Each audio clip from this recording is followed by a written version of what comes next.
Muy buenas. Pues nada, vamos a un pequeño ciclo literario, cultural, a efectos de promocionar la cultura, ver lo divertido que es y contar cosas y anécdotas entre lo literario y lo, y lo cultural propiamente, a veces el trasfondo político. Vamos a hacer una referencia a la literatura medieval, al siglo XIV, al XV, acabaremos con el XVI y enlazaremos ya con otro mundo. Unas pinceladas para ver lo ameno y divertido que es todo esto y promocionar la cultura, como estaba diciendo, y animar a todo el mundo a desplazar las conversaciones hacia estos temas que son los temas realmente divertidos. No quita para que haya una previa preparación de unos y otros y reunirse amigos y poder hablar de estas cosas que son súper interesantes y muy divertidas, como estaba diciendo. Bueno, pues empezando por el comienzo, citaríamos a Venancio Fortunato, ¿no? Y a San Eugenio de Toledo como en plan de antecedentes. Después diríamos que en el año 880 en francés es el primer texto en romance, al parecer, ¿no? Con esa secuencia de Santa Eulalia. Y después entraríamos en las jarchas, todo esto como una primera introducción. Después nos centraremos en obritas más concretamente y en algunos personajes. Y después en las obras más famosas, pues aludimos a ellas pues para recordarlas, a efectos de también promocionar, no solo promocionar cultura, sino también de recordar, recordar. Bueno, pues decíamos que llegábamos al siglo XI, ahí están las jarchas como primeros testimonios, no dentro de las muasajas, que eran, como he sabido, ¿no? Estos textos que eran sobre cantos en amor, en árabe, muchas veces, a mí me recuerda mucho a las cantigas, son lamentos de una jovencita que dice a su madre que su amado se ausenta. Bueno, pues las jarchas, pues como he sabido, son palabras que se introducen en las muasajas, donde en efecto, pues ya es en castellano donde se escribe y dentro de estas muasajas pues se intercalan esas palabras y de ahí su mérito, ¿no? Citaremos también las Carmina Cantabrigensa, con su temática de los himnos, sus cantos a la muerte de emperadores, etcétera. Después vendrían los goliardos, es que me voy a centrar sobre todo en literatura castellana en esta ocasión, pero es interesante también contextualizar cómo se va generando la literatura del medioevo y posterior renacimiento, etcétera, ¿no? Decíamos que los goliardos, ¿no? Esto es un tema muy interesante para los que quieran iniciarse en la. Otro día hablaremos de música, porque es que me recuerda mucho esto a la música también. Pero los goliardos es uno de esos puntos atractivos para la gente que quiera divertirse con la Edad Media y con las fuentes históricas. Pues ahí tenemos a textos de Teresa Jiménez, que ha escrito mucho de los goliardos, y una gran autora. En definitiva, los goliardos, a mí personalmente me gusta mucho el archipoeta de Colonia y Hugo de Orleans. Eh, estos poetas y otros, hay bastante leyenda en torno a los goliardos porque se dice que son clérigos que van vagando en plan divertido y después en sus poemas medio satíricos invocan el mundo de las verbenas, el mundo de las tabernas, el vino. Por ejemplo, el archipoeta de Colonia te dice que sus versos es igual que el vino que bebe y en función del vino que beba así le salen unos versos o le sale de otros. Es como si uno bebe uva de tempranillo y te sale un tipo de verso. Si bebes garnacha o monastrell o tinta de toro, te parece que te saldrían otros, ¿no? Bueno, pues esta es un poco la idea del archipoeta de Colonia, en una época en la que se mezcla lo religioso en todo, porque es una época fascinante, la Edad Media, la verdad, mucho más atrevida que la nuestra, y en donde, en efecto, como estoy diciendo, Dios está en todos los lados y se junta tanto lo sublime religioso, lo místico que veremos después, como también Dios en relación con el pecado, los curas mujeriegos, etcétera, ¿no? Bueno, ese mundo es el de los goliardos, que recuerda ya a los trovadores y los juglares, un mundo más poético, es que la música y la poesía se juntan en esos momentos, como sabemos. En el siglo XII, pues ya tenemos en el norte la literatura épica, norte de Francia, literatura épica, y en el sur, en la zona de Aquitania, se va desarrollando lo provenzal, gracias en gran medida a Leonor de Aquitania, que va a ser la abuela de Blanca de Castilla, que después mencionaremos. Y bueno, pues estos trovadores cantan a una mujer, que lo que pasa es que tiene que ser en plan anónimo todo, no solo por el anonimato de la época, etcétera, sino también porque había que guardar el anonimato de la mujer, porque a veces el poeta se excedía en su relación de cuasi vasallaje con la dama, y eran casadas generalmente, porque es que para reunir la condición de dama había unos requisitos en la Edad Media, cosa que se suaviza después con el dulce estilo nuevo, y ya pues con Dante y todo esto pues se gana en refinamiento, bueno, y después vienen los cancioneros avanzando, donde se recopilan todos estos poemas y cantigas y demás escritas. Yo creo que habría que habría que diferenciar dos núcleos más o menos culturales. Uno, el fuerte gallego-portugués, que influencia bastante en Castilla. De hecho, en esa lengua gallega o portuguesa se escribe bastante. Y lo que pasa es que después pronto se va a desplazar, a partir, yo diría que de Alfonso X el Sabio, se desplaza en Portugal al portugués y entra el castellano.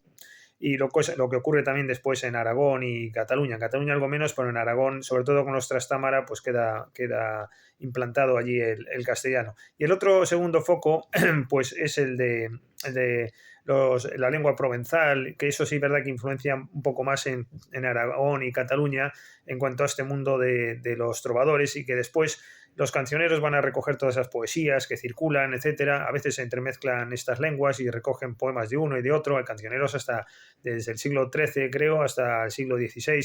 Hay cancioneros pues muy, muy hermosos y muy sobresalientes. También en música hay cancioneros maravillosos, ¿no? El cancionero de Palacio, por ejemplo, es sobre todo el comienzo, pero todo en general es una obra magnífica. Bueno, este contexto entre lo político, lo cultural y lo literario, yo voy a destacar una figura. Vamos a ver una serie de palentinos por azar en todo este mundo, que me sorprende cómo tiene tanta presencia en el origen de la cultura. Voy a destacar la figura de Blanca de Castilla, porque antes hablaba de Leonor de Aquitania, que es la gran impulsora, la gran monarca de su tiempo, que sirve de inspiración a todos y es una gran reina. Y aquí tenemos en España, Blanca de Castilla nació en 1188. Gonzalo de Berceo, para que se sitúen, nació en 1190. Son 2 años después. Bueno, pues Blanca de Castilla es la nieta de Leonor de Aquitania, e hija de Blanca de Plantagenet, que es la mujer de Alfonso VIII, que es el padre de Blanca de Castilla. Nace en 1198 y resulta que viene Leonor de Aquitania a Palencia y se la lleva a Blanca de Castilla a París a casarla con el futuro rey de Francia. Estoy hablando de 1198, 1188 nace. Creo recordar que 12 años después es cuando la casan con el futuro Luis IX, que va a ser San Luis, por el catolicismo que le traslada precisamente su madre, que era una gran católica, no podía ser menos por su procedencia. Tierra mística junto a Ávila, por antonomasia en Castilla. Y bueno, en definitiva, Blanca de Castilla la trasladan a París. Allí se casa con el futuro rey, gobierna mientras tanto el padre de su marido. Pasa a gobernar después ya su marido y León X, y lo que pasa es que muere 3 años más tarde, al parecer envenenado, que es la costumbre de la época, aunque no se sabe bien, venía de regreso de una campaña militar. Y en definitiva, Blanca de Castilla, si su abuela era la impulsora del arte en su época, Blanca de Castilla es la gran impulsora del arte en toda Europa, porque es la que impulsa Notre Dame, con todo lo que ello conlleva, de la escuela de Notre Dame, Leonín, Perotín en música, la universidad también de la Sorbona, todo ese mundo cultural se le debe a ella. En la regencia de su hijo, cuando muere su marido, Luis IX, el futuro rey, que será un gran rey francés. Esto en Francia está muy reconocido. Blanca de Castilla es un gran personaje al que se le debe, como estoy diciendo, todo el impulso de la cultura. Al final se retiró a un monasterio que había fundado ella misma. Como anécdota contar que si van a París y ven la Sainte-Chapelle, ahí está el escudo de Palencia, de Castilla, junto a la flor de lis de los franceses, y emociona, la verdad, ver un edificio tan precioso como la Sainte-Chapelle, quizás lo mejor de París, y con toda esa riqueza arquitectónica procedente de esta reina francesa, que, insisto, era, bueno, como anécdota también contar que iba a ser reina la hermana mayor, Urraca, y cuentan las fuentes, entre la broma y lo serio, que no gustaba ese nombre en Francia, no se podía pronunciar bien, lo de Urraca. Sin embargo, Blanca, ¿no? Pues sí, es un nombre pronunciable en francés perfectamente. Bueno, en realidad es que la abuela, cuando fue a Palencia, pues allí vio que Blanca de Castilla se parecía más a ella en la vocación artística posiblemente, aunque era una niña, ¿no? Pero tenía 12 años. Pero el caso, 12 años cuando se casó, tendría 11 cuando fue Leonor posiblemente de Aquitania. Alfonso VIII, que es, por cierto, el fundador de la Universidad también de Palencia, en 1212, que es un año glorioso, junto a la batalla de las Navas de Tolosa, a recordar, igual que 1492, también 1212, porque es la fundación de la primera universidad española, aunque al parecer Tello Telles de Menese, 2 años antes, que participó, por cierto, en la batalla de las Navas de Tolosa con Alfonso VIII, Tello Telles de Meneses pues había ya fundado el centro precursor. Está por investigar en la cuestión de la relación entre la Sorbona y la Universidad de Palencia. Yo esto no lo he visto en ningún sitio, pero me aventuraría a decir que el impulso de la Universidad de Palencia o la relación en la época seguro que viene de Francia, porque creo que la Universidad de Palencia en definitiva es una especie de sucursal de la Sorbona, y estando gobernando allí, bueno, estando Blanca de Palencia en esa época, pues no sería descartable que hubiera una gran relación. De hecho, Blanca de Castilla tenía mucho contacto con sus hermanos de modo epistolar, y estaba muy al corriente de la batalla de las Navas de Tolosa, etcétera. Bueno, no me voy a detener más en esta cuestión, después quizás volvamos a ello, porque es interesante esta relación.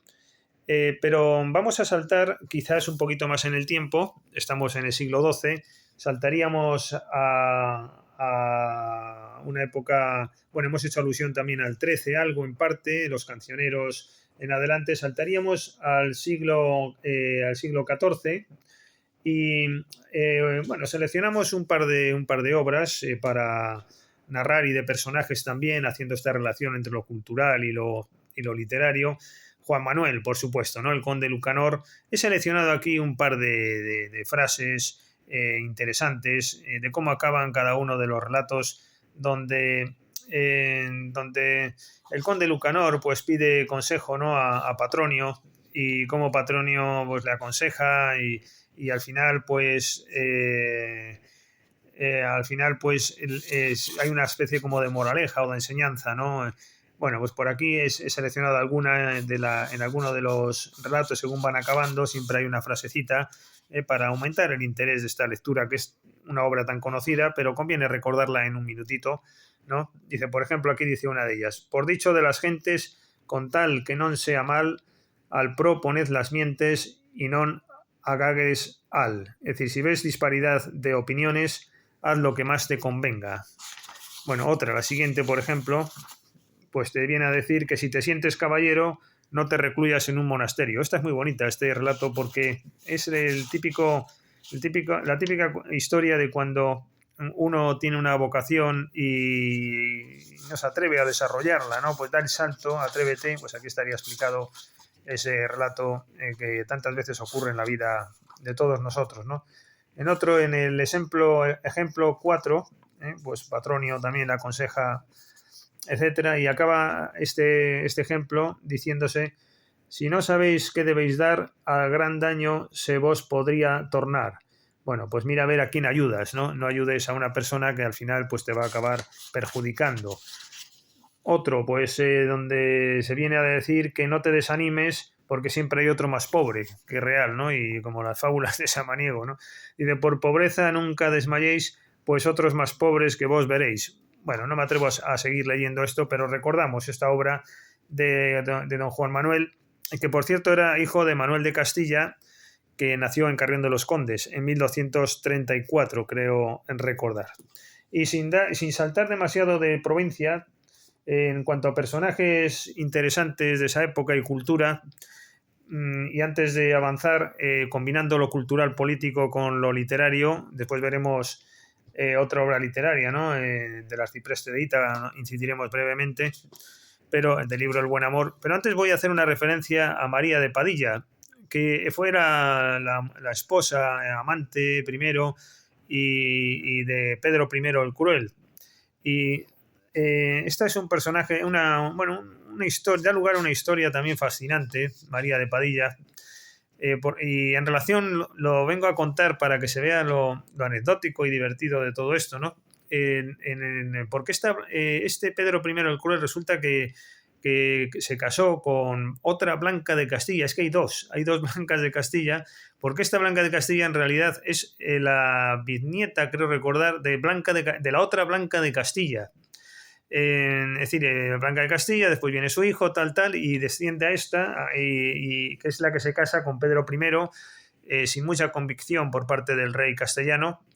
Y esta es una reina que sufre, porque no es repudiada por el rey, y el rey prefiere a María Padilla, que incluso la tuvo como amante en Astudillo, es muy popular en este pueblo de Palencia, donde la tuvo encerrada y bueno, pues allí era amante. Yo he hecho unas poesías, entonces ya que estoy leyendo textos, en un libro publicado por la editorial Verbum de hace un par de años, del 2020 por tanto. Bueno, pues aquí comienzo la exposición de estos poemas a María de Padilla. Empieza la obra diciendo: lo que no ha llegado aún, el olor de la atmósfera, las venideras tormentas de verano, es amor. Bueno, pues es un relato en el que voy contando las peripecias que sufre María Padilla y cómo al final vence este amor, aunque se muere María Padilla. El Pedro I pues obliga a la corte a reconocerla como reina, y al final pues es un poco fúnebre, diríamos. He introducido unos poemas de Pedro I desesperado porque muere María Padilla, y bueno, pues no lo voy a leer, aunque la tentación está ahí y la dejamos. Vamos a seguir el recorrido, pues son muchas cosas que contar. Juan Ruiz, arcipreste de Ita, ¿no? Que fallece en 1350. Es el libro del buen amor. Solamente una idea como hago con todas estas obras, reseñándolas y deprisa y corriendo. La idea sería que cómo se distingue entre el amor divino, como un tipo de amor, y el loco amor, ¿no? A mí la idea que más me ha gustado de este libro ha sido esa dualidad entre dos tipos de amor, y cómo, bueno, pues se describe lo que hablábamos antes por por todo ese mundo medieval, ¿no? De los goliardos, etcétera, pues que en efecto pues se describe el amor pasional, y incluso pues clérigos que son promiscuos y fornicadores, etcétera. Y bueno, pues esto en realidad se cuenta en el libro del buen amor, y se castiga, diríamos, con afán moralizante, pero se describe, hay muchas descripciones y descripciones sobre ese tipo de conductas que se reprueban por parte del autor, pero que ahí están contadas con mucho detalle. Entonces, bueno, pues esa dualidad de planos sí me ha interesado, porque se aprecian en literatura posterior también, renacentista, etcétera. Me estaba acordando, según hablaba, de Gonzalo de Berceo, que lo he omitido, me he olvidado. Gonzalo de Berceo, los milagros de Nuestra Señora, al menos, este riojano que pasó por muchos sitios, entre ellos también la Universidad de Palencia, donde estudió y se formó como uno de los personajes más célebres. En definitiva, Gonzalo de Berceo y los milagros a Nuestra Señora. Voy a contar rápidamente el milagro número 8. El milagro, para que lo observemos, ¿no? O recordemos lo divertido de este tipo de lecturas y por qué deben desplazar los temas y televisiones que acostumbramos. Bueno, pues en el Milagro 8 es un clérigo que fornica y entonces para hacer penitencia va al Camino de Santiago, empieza a hacerlo, pero claro, su condición de lo que hemos dicho pues le vence una vez más y termina pecando de nuevo con una mujer en el camino. Entonces, claro, el diablo pues ya dice, no, esto ya es demasiado, y entonces le dice, tú como penitencia ni Camino de Santiago ni nada, tú necesitas algo más fuerte, y entonces tienes que cortarte los testículos. Él lo hace, se desangra y muere. Entonces los diablillos le llevan al infierno, pero entonces intercede Santiago el apóstol y dice Santiago, no, este hombre, este Romero, iba de camino a Santiago para hacer penitencia y esto está bajo mi jurisdicción, diríamos. Bueno, a mí esto me ha interesado también con la vena jurídica o de jurista, porque aquí vemos el típico conflicto de derecho. Yo diría que a partir de los milagros de Nuestra Señora, no sé si habrá un antecedente tan claro, vemos lo que ya los griegos llamaban la epogé, ¿no? Que es cuando dos partes tienen razón. Aquí estamos observando que las dos partes procesales tienen razón, porque díganme a mí si no es así. Por un lado está el Romero, por un lado está Santiago el Apóstol diciendo esto me pertenece y este hombre tiene derecho a una segunda oportunidad, a la penitencia, etcétera, pero por otro lado está el diablo también, que el diablo evidentemente tiene sus razones de que este hombre ya es demasiado y merece estar en el infierno. Claro, ¿qué hace falta en esos casos? Pues un juez, ¿no? Pero el juez, si se dan cuenta, pues dirime como criterio de autoridad, yo diría, o de árbitro, o de cara o cruz, para los que les guste más esta versión que diríamos más medieval, ¿no? Más tremendista y gusto por lo satírico. Y la Virgen María es la que decide a favor, indubio pro reo, segundo principio, o indubio pro administrado, que diríamos en un mundo más cercano a quien habla. Bueno, pues la Virgen favorece en efecto al Romero y el alma vuelve al Camino de Santiago, se introduce en el cuerpo y este sigue hasta Santiago de Compostela. Se dan cuenta, pues una historia muy bonita. Hay muchas otras, ¿no? Los milagros de Nuestra Señora, del cura ignorante, pero era predicador, solo se sabía una misa sobre la Virgen y la Virgen le salva in extremis cuando le están echando por inepto, o cuando hay unos ladrones pero que eran muy devotos a la Virgen y cómo la Virgen los salva. Bueno, Gonzalo de Berceo lo que quiere es fomentar el culto por la Virgen y la devoción, ¿no? Vamos a ir avanzando en el tiempo en este excursus que estamos haciendo cultural anecdótico y saltamos, a ver qué tengo por aquí, saltamos al siglo XV. Al siglo XV. Aquí, bueno, voy a hacer una primera referencia a, a este mundillo. Es que no se ha hecho hincapié lo suficiente quizás en todo este mundillo cultural en torno al Marqués de Santillana, que aunque nace en 1398, creo recordar, a finales de ese siglo, pero es que en torno al Marqués de Santillana es fascinante cómo su abuelo era Pedro González de Mendoza, su padre Diego de Mendoza, González de Mendoza, pero es que después resulta que su sobrino va a ser Gómez Manrique, que es uno de mis favoritos, tengo que confesar, y que su padre era precisamente señor de Amusco, es una localidad palentina, y después resulta que Gómez Manrique, del que hablaremos ahora seguidamente un poquito, era el tío también de Jorge Manrique, es decir, esto es toda una saga, y precisamente Garcilaso de la Vega desciende también de este. El padre de Jorge Manrique era señor de Paredes de Nava. De hecho, Jorge Manrique, aunque hay algunos que dicen que nació ahí en Jaén y tal, bueno, aunque fuera así, que no es cierto, pero lo cierto es que su padre era el señor de Paredes de Nava, tiene familia con el Marqués de Santillana y con toda esta estirpe, los de Lara, los Mendoza, los etcétera, etcétera. Por cierto, sí, profundizando en todo esto, Garcilaso de la Vega, pero después vendrá, aunque no está emparentado, creo, el descubridor de la Antártida, que es otro Gabriel de Castilla, que era el sobrino del virrey de Perú. Bueno, no vamos a ir más allá de lo que he dicho, pero esta esta cuestión sí me parecía relevante para ver el ambientillo cultural del siglo XV centrado en torno a esa localidad, ¿no? A esa provincia, diríamos hoy, aunque obviamente hasta Javier de Burgos no surgen las provincias. Bueno, pues en este contexto del siglo XV hablábamos de Gómez Manrique, pero claro, también tendríamos que hablar de Alfonso del Campo, de Juan de la Encina, de Lucas Fernández. Juan de la Encina es fascinante. Esto de Levanta Pascual, ¿no? Esa música que tiene. Esa es una obra súper recomendable. Es maravilloso realmente el Levanta Pascual de Juan de la Encina, ¿no? Que murió en León. En los últimos años de su vida los pasó allí, en esa localidad, aunque él estaba muy vinculado a Salamanca, etcétera. Bueno, en Gómez Manrique yo destacaría pues dos cosas, las poesías por un lado, pero también las obras de teatro. Se conserva la primera obra de teatro escrita en castellano íntegra, porque hay retazos anteriores y tal, pero lo que es una obra de teatro completa y con autor conocido es esta de Gómez Manrique, del nacimiento del niño Jesús.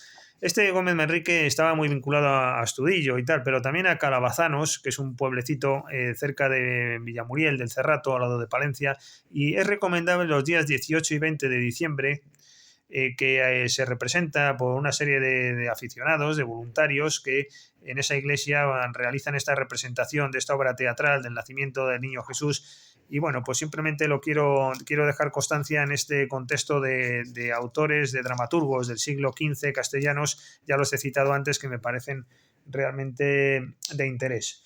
Pero yo me voy a centrar más bien en la figura de Alfonso de Palencia, que es, para cambiar un poquito de tercio, que es en parte cronista, humanista, porque ahora quiero ya ir a otra idea. A otra idea que es ya el Renacimiento, el humanismo. Esto es un tema apasionante realmente, ¿no? Lo de Alfonso de Palencia yo diría que es el gran introductor del humanismo en España, hombre, también Nebrija y Juan de Mena y Alfonso de Cartagena, pero bueno, vamos a hablar de este hombre para ver cómo era la época. Este es el siglo que yo personalmente más controlo, ¿no? El siglo XV. Y vamos, tampoco me voy a extender demasiado, pero a la luz de este personaje sobre el que voy a publicar ahora un relato escrito en primera persona, ¿no? Yo, Alfonso de Palencia, por eso no me voy a extender demasiado, pero sí algunas claves para ver la época y lo que escribió y el interés que tiene todo esto, ¿no? Si me da tiempo también hablaré de Alfonso, bueno, si me da tiempo, si me acuerdo, mejor dicho, porque esto es improvisado, hablaremos de Alfonso V el Magnánimo, porque es que hablando de personajes favoritos, uno siente una especial debilidad por Alfonso V el Magnánimo. Bueno, lo voy a decir ya, Alfonso V el Magnánimo, un relámpago, un mensaje nada más, ¿no? Este que era de la dinastía de los Trastámara, que eso viene de, la palabra es gallego, etcétera, pero bueno, son los monarcas típicos castellanos. Ya gobernaban en Aragón, en el siglo XV, y este Alfonso V, de hecho, nació en Medina del Campo, que era la gran capital del momento en toda Europa. De hecho, los de Flandes y toda esta gente tenían que tener allí en Medina del Campo, con Carlos V, cuando llegó a España, que eso también podría hablarse y tal, bueno, pues tenían que tener una casa ahí, pues ahí se fijaba el precio del dinero. Era una localidad muy importante en la época donde está la cama donde murió Isabel la Católica y el testamento que también se encuentra ahí, etcétera, ¿no? Es muy interesante visitar esa villa. Bueno, pues decíamos que Alfonso V, el Magnánimo de Aragón, de los Trastámara, que ya hablaba castellano en Aragón y antes de que se unificara Castilla con Aragón, pues este hombre es apasionante porque era un obseso de lo intelectual. Yo creo que es el gran precursor del concepto intelectual.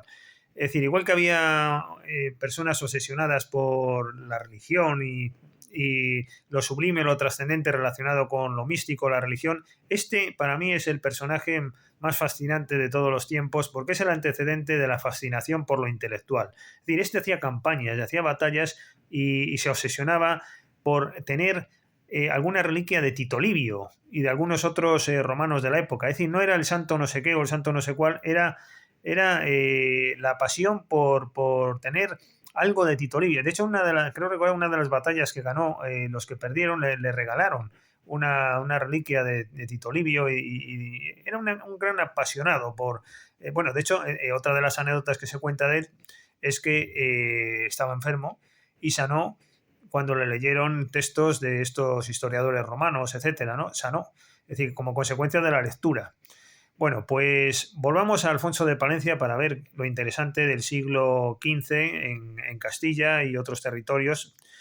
Este personaje que nació en la localidad que lleva su nombre, aunque no lo dice de pasada en la glosa hispaniensia, que es de 1476, 2 años después de que Enrique IV dejara de gobernar. Bueno, la glosa hispaniense, ahí viene una mención, porque es que hubo dudas, que si nació en el Burgo de Osma, que si en Sevilla, bueno, está muy claro. Esto lo ha dejado claro sobre todo Tate, que es un gran hispanista irlandés, yo creo que es el mejor sobre Alfonso de Palencia, aunque es verdad que también el profesor Alemany de Alicante, y hay una tesis doctoral incluso de Alfonso de Palencia, pero es un personaje todavía por descubrir.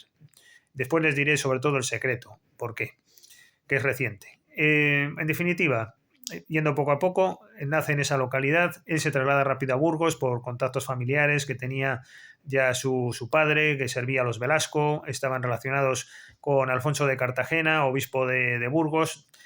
Y este hombre, Alfonso de Cartagena, era otro humanista, otro gran personaje de la época. Es el que escribió, entre otros libros, el Duodinarium, que es donde Pérez de Guzmán le dijo, creo que eran 10, no, 12, claro, Duodinarium, 12 preguntas que él contestara, ¿no? Contestara, ¿cuál es la diferencia entre rey, príncipe y emperador?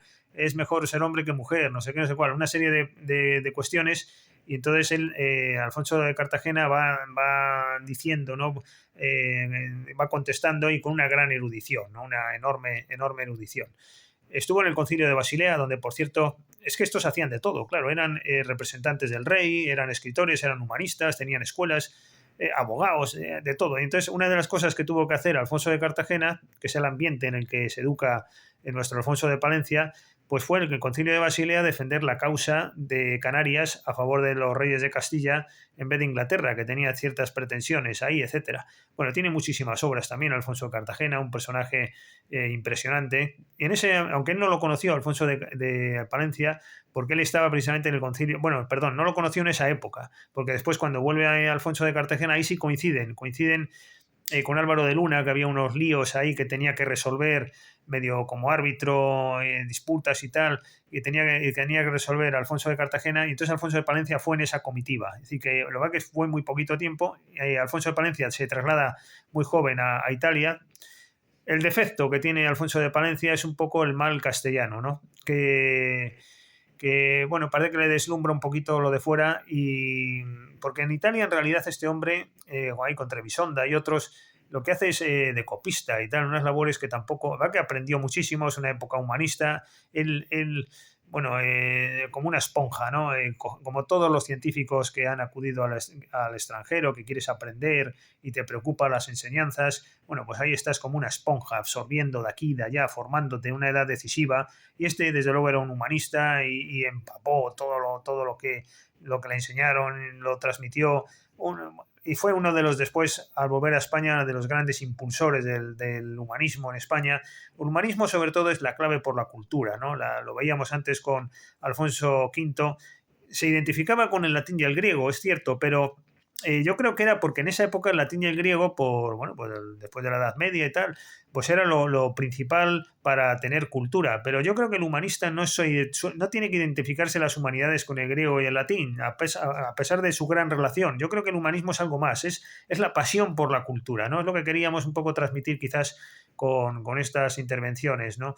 De vídeos y tal, pues la pasión por la cultura al margen ya del latín y del griego, sino que lo trasciende, aunque no sea llegar a esas lenguas, pero al menos de la manera que sea, pues preocuparse de lo cultural, ¿no? Eso sería lo prioritario.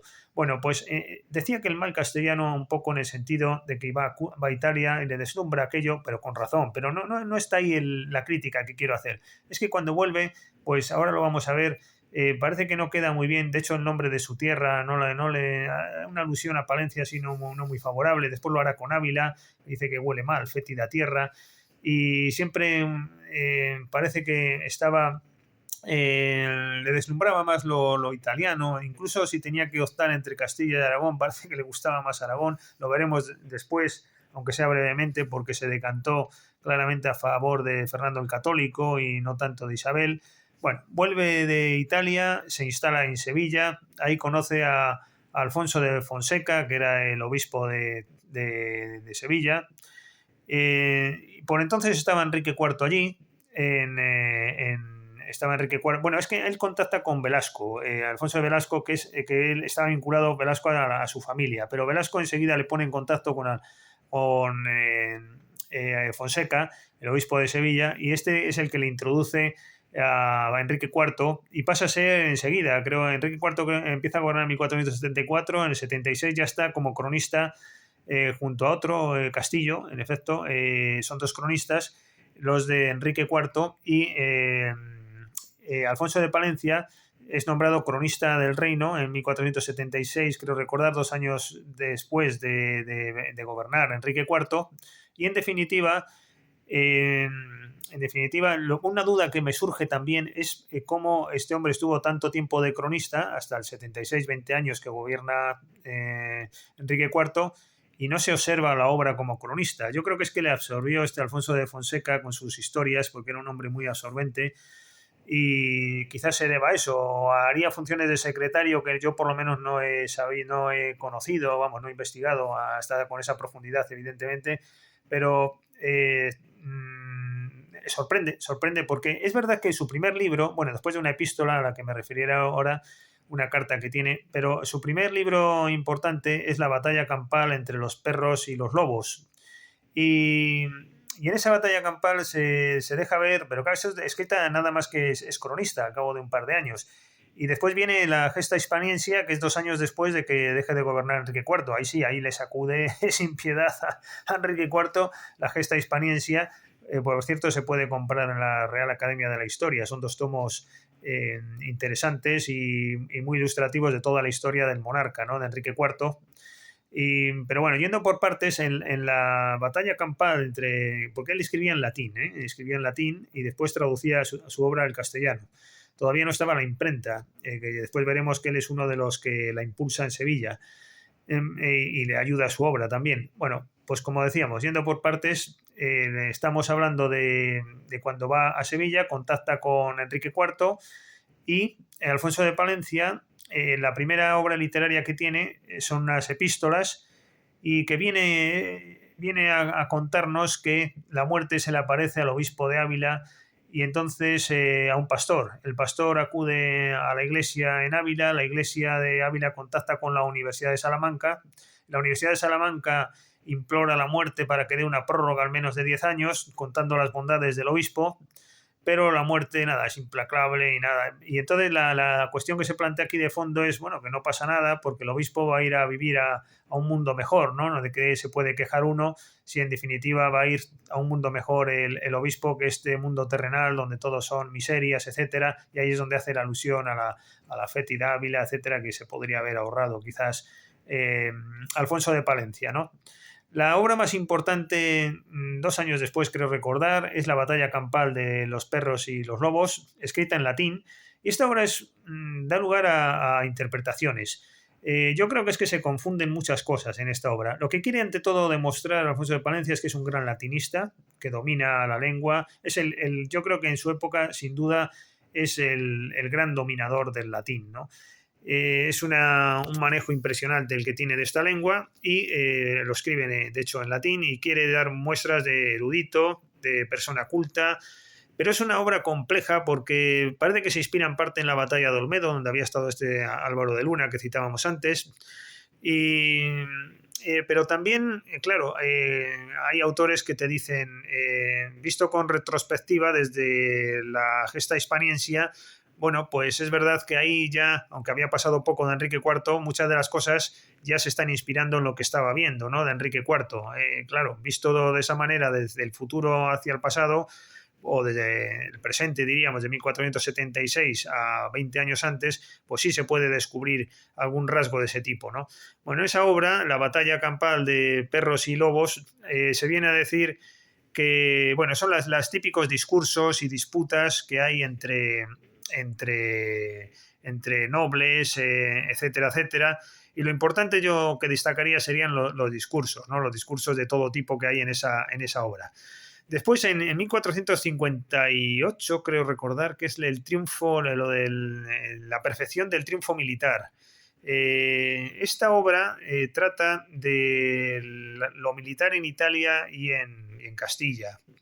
Y viene a decirnos, pongo esta cara porque ya se adivinará, que en Italia el arte de la guerra o lo militar es más cultivado y que para ganar batallas no hace falta solo usar la fuerza bruta, como somos los castellanos, sino que deberíamos aprender un poco de lo italianizante, de lo italiano, en el sentido de que se ganan más batallas también con el ingenio, etcétera, etcétera. Como si se dan cuenta, por eso decía eso antes.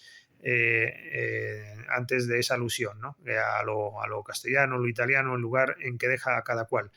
De 1460 son las disputas entre Alfonso Fonseca y su sobrino. Cuento esto porque con ocasión de estas polémicas entre el obispo de Santiago y el de Sevilla, porque Alfonso Fonseca estaba en Santiago y es que quería cobrar dos sueldos este hombre, el de su sobrino como obispo de Sevilla y él el de Santiago, pues se originan muchos líos ahí. Él consigue resolverlos y gracias a él se resuelve esa polémica, pero Enrique IV, Enrique IV quiere echar al obispo de Sevilla, Fonseca, y acude al Papa Pío II. Acude al Papa para que lo expulse de como obispo, etcétera, etcétera, y bueno, y lo critica enormemente. Entonces, Alfonso de Palencia tiene que hacer de líder de la comitiva, diríamos, jurídica para defender a Alfonso Fonseca frente a Enrique IV, que si se dan cuenta era el cronista, ¿no? Alfonso de Palencia es el cronista en ese momento. Allí, durante el viaje a Italia, se muere el Papa, bueno, tiene que esperar en Italia tiempo, lo cual a él no le desagrada. Vuelve a visitar a sus amigos, conocidos, al obispo de Trebisonda, etcétera, y finalmente pues ya intercede ante el Papa, pero no consigue, aunque parece que sí convence en cierta medida al Papa, pero no consigue su propósito. Bueno, en definitiva, por ir un poquito más rápido, porque me estoy extendiendo demasiado en este personaje, en 1462 Cataluña pasa a ser parte de Enrique IV. Esto es un dato interesante a nivel histórico que intercalo en el discurso, porque los catalanes no querían ser gobernados por Aragón y preferían al rey castellano. Bueno, esto nos llevaría a hablar del convenio, el tratado posterior, que después Enrique IV lo vuelve a ceder a Aragón, etcétera, etcétera. Bueno, en 1464 es cuando entra en escena el jovencísimo Alfonso, que da lugar al año siguiente a la farsa de Ávila, donde los nobles se quejan de Enrique IV, ya conocen todo esto, ¿no? Que le acusaban de impotente, de inmoral, de morofilia, incluso que no hacía más que escaramuzas contra los moros y no atacaba firmemente. Y cantidad de acusaciones, ¿no? Después vendrá lo de la Beltraneja con Isabel la Católica. Bueno, en ese contexto, Alfonso de Palencia se posiciona, como no, a favor de Alfonso, pero también Gómez Manrique y dos intelectuales. De hecho, Alfonso, el rey Alfonso, aunque no pasó como tal a ser rey, ¿no? Porque antes de Alfonso XII está Alfonso XI, este no es realmente ese, ¿no? Bueno, entonces, Alfonso, este rey Alfonso aunque era jovencísimo, era un niño, ¿no? Se rodea de los intelectuales de la época, entre ellos citábamos a Gómez Manrique. Viene una batalla en Segovia lo digo, es importante esta batalla con ocasión de las guerras entre Alfonso y Enrique IV, porque ahí incautan la crónica de Enrique IV del otro cronista de Castillo, y al parecer cae en manos de Alfonso de Palencia, y entonces toma muchos datos para realizar después su glosa hispaniensia, que es donde él hace su crónica al reinado de Enrique IV, pero es verdad que ya había fallecido. Sin embargo, esta otra crónica de Castillo es una crónica pues más bien meritoria hacia el monarca. Sin embargo, la glosa hispaniensia pues es demoledora en contra de Enrique IV, ¿no? Bueno, pues ¿qué más contamos? Me han tomado aquí una notita de cuándo... sí, Isabel la Católica, me parece que es en 1475, cuando empieza a gobernar. Bueno, pues porque es que después de Alfonso viene Enrique IV otra vez y después ya viene Isabel la Católica, aunque estaba vivo Enrique IV todavía. Bueno, todo el lío con la Beltraneja, todo eso que sabemos, etcétera. Ahí escribe la glosa hispaniensia en 1477, había dicho 76, me parece antes, es el 77.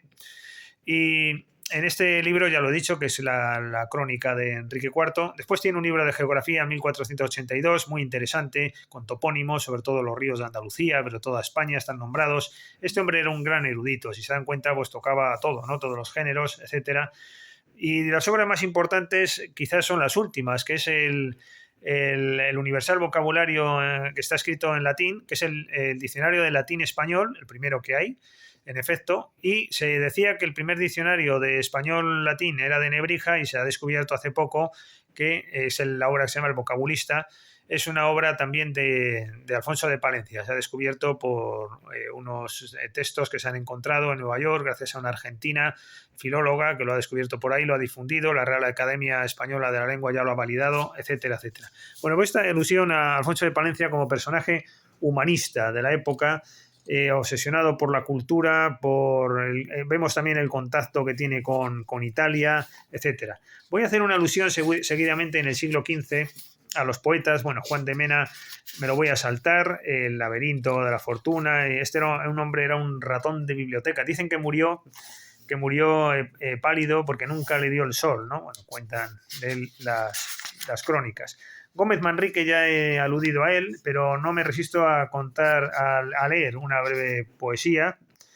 Dice canciones. Lo bueno de Gómez Manrique quizás sean las coplas, ¿no? Era el tío, decíamos, de Jorge Manrique.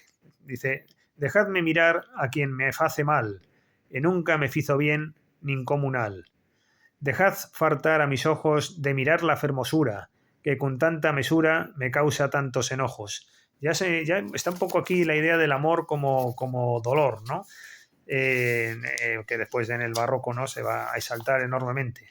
Citamos también a Lope de Stúñiga, bueno, Jorge Manrique, por supuesto, después a Sánchez de Badajoz. Bueno, estos poetas del siglo XV de los que hacemos reseña. Más cosas del siglo XV. El romancero, anterior, pero también de este siglo, es simplemente porque hay un romance un romance de la época de Pedro I, en el siglo XIV, y también de María Padilla. El de Pedro I me lo voy a saltar, pero el de la reina Blanca, que creo que acabé de contarlo, pero esta, y si no lo cuento ahora, era la descendiente de Blanca de Castilla, la reina obsesionada por la religión y el arte, impulsora del románico, etcétera, en Europa y por tanto también en Castilla, y que su descendiente fue Blanca de Castilla, pero una reina desdichada porque no fue querida por Pedro I. Y hay un verso que es muy famoso, ¿no? Bueno, dice: Castilla, di qué te hice. Esto es muy nombrado. A poco que se lea o se investigue sobre Blanca de Castilla, esta otra Blanca de Castilla, la mujer de Pedro I el Cruel, que, bueno, en ciertos lugares, por ejemplo en Astudillo, hay que decir Pedro I el Justiciero, no el Cruel, ¿no? Bueno, pues este verso: Castilla, di qué te hice, ¿no? ¿Qué te hice? Porque ¿qué te hice? Es decir, ¿qué te he hecho yo para que me hayas dado este maltrato, ¿no? Pedro I el Cruel, bueno, que fue asesinado, por cierto, pues su hermano, con un puñal, ¿no? Pues la verdad es que no la trató muy bien a su mujer. Y para acabar el siglo XV, bueno, pues una mención de un segundo a la Celestina. ¿Por qué? Porque la Celestina es la típica obra en que querría decir lo siguiente: es la obra que cuando eres jovencito te la lees en el instituto y no te enteras bien. Y cuando la lees de un poco más mayorcito, pues descubres cosas muy interesantes, nuevas, sin perjuicio de que igual alguno ya las ha descubierto cuando es joven. Y me refiero sobre todo a mí, lo que me ha encantado en la relectura ha sido por eso es el interés de contar esto, la relectura, porque claro, no vamos a descubrir nada nuevo de la Celestina. Pero lo que me ha encantado son los personajes, los discursos de los personajes. Los discursos de los personajes. A mí esto me ha recordado a Hamlet algunas veces. ¿Qué discursos, no? Pero es que además hasta de los sirvientes de Calisto, ¿no? Sempronio y el otro, ¿no? Qué discursos a Celestina intentándola convencer para hacer negocio, ¿no? A costa de Calisto. No es un timo, en realidad, no es un timo, porque estos dos, Sempronio, que es el criado, ¿no?, de Calisto, y la Celestina, quieren hacer negocio y el otro criado de Calisto se resiste, pero le dan una de las prostitutas y con eso se contenta, más parte del reparto de lo que van a sacar de Calisto. No es un timo porque en realidad Calisto consigue lo que pretende, por eso no es un timo, pues es que el timo consiste, tema muy del barroco que ya viene ahora, consiste en cuando se defraudan las expectativas aprovechando que alguien tiene ilusión por algo. Pecho me hago esto, no es un timo, sino que es un negocio que hacen estos a costa de Calisto. Bueno, ya sabemos todos, ¿no? Calisto y Melibea, cómo al final lo consigue la Celestina y Calisto pues consigue también el amor de Melibea.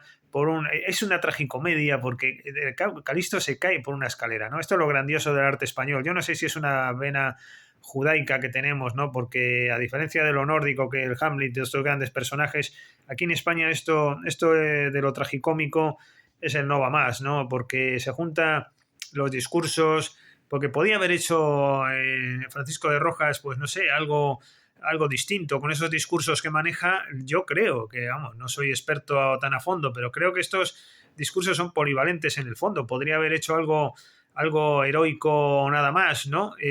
Adaptándolo. De hecho, cómo termina la obra, ¿no? Con el padre de Melibea, cuando muere esta desde la torre, porque se lanza desde allí cuando ve a Calisto que se ha muerto, ¿no? Ese discurso tan potente que pronuncia, pero todos los demás discursos, como decía, hasta de los criados, etcétera, ¿no?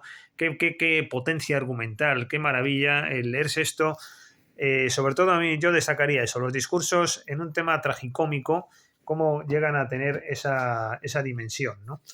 Bueno, saltamos de siglo, nos vamos al 16 y aquí ¿qué tengo? Bueno, pues tengo nada menos, bueno, ya sé que es muy conocido Garcilaso, pero yo voy a decir dos cosas brevemente y ya está, ¿no? Bueno, pues ¿qué digo de Garcilaso? Pues en primer lugar, de este gran poeta, pues que en efecto, bueno, los sonetos, sobre todo amorosos, las coplas, las canciones, las elegías, las epístolas, a Boscán. Boscán es el otro gran introductor del Renacimiento en España en esa época. Y Garcilaso pues es otro ejemplo más, ¿no? De lo militar y lo, igual que Jorge Manrique y tantos otros, lo militar y lo poético, pero sin perjuicio de los sonetos, y vamos a leer aquí, bueno, pues un soneto así rápido, ¿no? Escrito está en mi alma vuestro gesto, y cuanto yo escribir de vos deseo. Vos solo lo escribisteis, yo lo leo, tan solo que aún de vos me guardo en esto. Maravilloso, como todos sabemos, ¿no? Y después este otro, ¿no? Este es el más conocido, ¿no? En tanto que de rosa y de azucena se muestra la color en vuestro gesto, y que vuestro mirar ardiente honesto con clara luz la tempestad serena, y en tanto que el cabello que en la vena del oro se escogió con vuelo presto por el hermoso cuello blanco enhiesto, el viento mueve, esparce y desordena, coged de vuestra alegre primavera el dulce fruto antes que el tiempo airado, cubra de nieve la hermosa cumbre, marchitará la rosa, el viento helado, todo lo mudará la edad ligera por no hacer mudanza en su costumbre. Bueno, había que haberlo leído un poco más lento quizás. Las elegías al duque de Alba, cuando muere, etcétera. Pero yo lo que querría destacar son las églogas. Las églogas, a mí me parece que es donde está la filosofía de Garcilaso de la Vega, ¿no? Las églogas, ¿no? De estilo pastoril, la exaltación de la naturaleza. Yo creo que esto es un antecedente de la estética pura que va a venir después. Es donde un poeta lanza eso que tiene dentro en relación con la belleza, la idea de la belleza, la estética en definitiva, ¿no? Lo que después en el siglo XVIII-XIX se llamará así, ¿no? Ese gusto por la belleza, por la naturaleza, eso en el fondo es la esencia misma de la poesía, ¿no? Y a mí me encanta esto de las églogas por eso, y en definitiva también el retorno a lo pastoril, la relación con lo grecorromano, evidentemente. Hay tres églogas. La primera es, que la dedica al virrey de Nápoles, es Salicio y Nemoroso, que son dos pastores, y Salicio pues canta el desdén de su amada, y Nemoroso canta la muerte de la amada. Bueno, me lo voy a saltar porque de leer, prefiero leer la égloga segunda, una estrofa que me encanta, aunque aunque no me resisto quizás a también de la primera. Bueno, esta de do es donde. ¿Dónde están ahora aquellos claros ojos que llevaban tras sí como colgada mi alma doquier que ellos se volvían? Esto es el Ubisunt. El Ubisunt, el gran maestro para mí del Ubisunt es, bueno, el Jorge Manrique, ¿no? Evidentemente, ya esto viene de Grecia, de Roma también, en efecto, ¿dónde están todos aquellos legendarios héroes y reyes y no sé qué? ¿Dónde están no sé quién? ¿Dónde están el Ubisunt, ¿no? ¿Dónde está la belleza? Después se verá en todos los poetas, ¿no? En Góngora, etcétera, también. Pero eso de Ubisunt cantado por Garcilaso tiene mucha magia. Después está otra, dentro de la época primera, al final, no me resisto.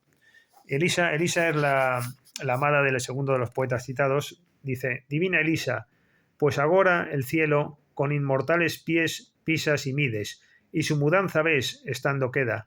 ¿Por qué de mí te olvidas y no pides que se apresure el tiempo en que este velo rompa del cuerpo y verme libre pueda? Y en la tercera rueda, contigo, mano a mano, busquemos otro llano, busquemos otros montes y otros ríos, otros valles floridos y sombríos, donde descanse y siempre pueda verte ante los ojos míos sin miedo y sobresalto de perderte. Así es como acaba el canto de este segundo pastor. Después, al comienzo y al final de las églogas hay textos del propio Garcilaso, pero así es como acaba este pastor diciendo que se le lleve también al cielo para ver juntos, ¿no? Otros paisajes y disfrutar en el cielo de lo que les espera en una vida conjunta. La segunda égloga relata a Albanio y Camila, que Albanio es un pastor y Camila lo rechaza, le dice Albanio, le dice, yo estoy enamorado de, creo que es algo así, estoy enamorado de la cara que verás reflejada en el agua, se acerca y podría haber sido una figura o algo sobrenatural, no, pero es su propia cara y entonces huye espantada esta Camila, etcétera, etcétera, ¿no? Y en la época tercera eh, son relatos de ninfas que, bueno, concretamente, bueno, aparte también hay descripciones del Tajo, está escrito en octava real, las ninfas tejiendo, ¿no? Que compiten en sus amores, 4 ninfas que describen amores mitológicos. Bueno, con esto pasaríamos de Garcilaso a hacer una reseña a Fray Luis de León, que duda cabe, otro gran escritor, ¿no? El Cantar de los Cantares, ¿no? Que esa obra que según es bien conocido, era la traducción que estaba prohibida, ¿no? De el original al castellano de la Biblia. El Cantar de los Cantares es súper curioso, en efecto, porque claro, son poesías que están en la Biblia, ¿no? Esto siempre llama la atención. Entonces la Iglesia debió de decir que la amada era la Iglesia y el amado era Jesús. Bueno, Fray Luis de León pues no lo traduce en secreto, pero al parecer lo usaba en clase. Un alumno pues lo difunde y entonces le causa un problema con la Inquisición, etcétera.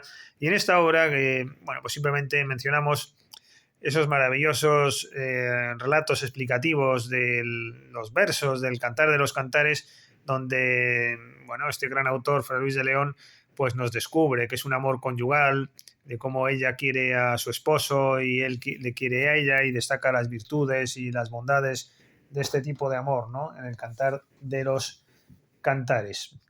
Saltando al siglo XVII ya. Ah, no, espera, sí, sí, perdón. Sí, al siglo XVII, en efecto. Saltamos y. Bueno, pues hacer una simple referencia a los poetas del momento.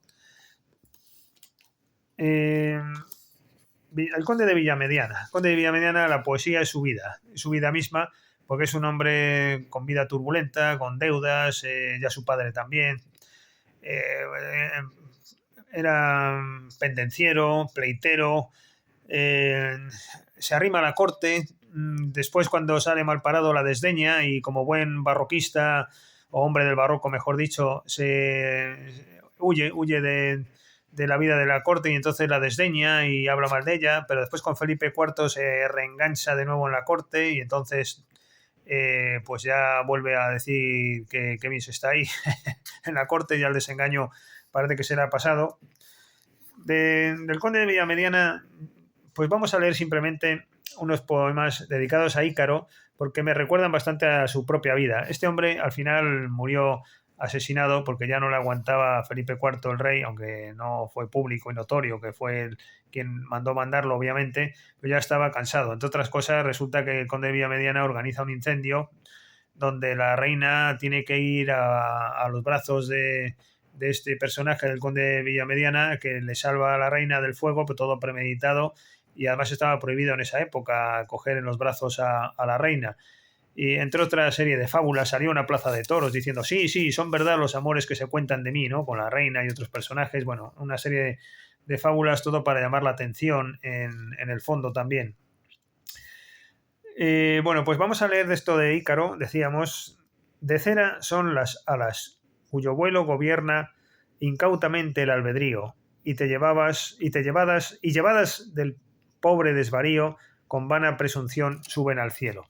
Bueno, simplemente por leer algo de este gran poeta, que lo es, en definitiva. Otro gran poeta del momento es Pedro Soto de Rojas, un granaíno, también del desengaño con los amores, llama a su amada Fénix, y bueno, pues es un gran poeta que